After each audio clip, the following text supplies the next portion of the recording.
ఐగుప్తు నుండి పెరికి తెచ్చినాడు, సంగ ద్రాక్ష తోటలో నిన్ను నాటినాడు. చుట్టూ త్రవ్వి ఎరువు వేసి నీరు పోసినాడు, చుట్టూ త్రవ్వి ఎరువు వేసి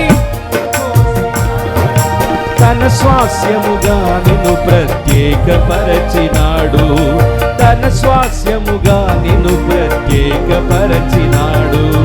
ఫలించకుండుట పడదామా, ఫలించకుండుట ఫలించకుండుట యజమాని సహనముతో చెలగాటమా, యజమాని సహనముతో చెలగాటమా. ఫలముల నాశించిన పరలోక తండ్రి తేరి చూచుచున్నాడు నీవై. అందరూ పాడాలి. ఫలముల నాశించిన పరలోక తండ్రి తేరి చూచుచున్నాడు నీ వైపు.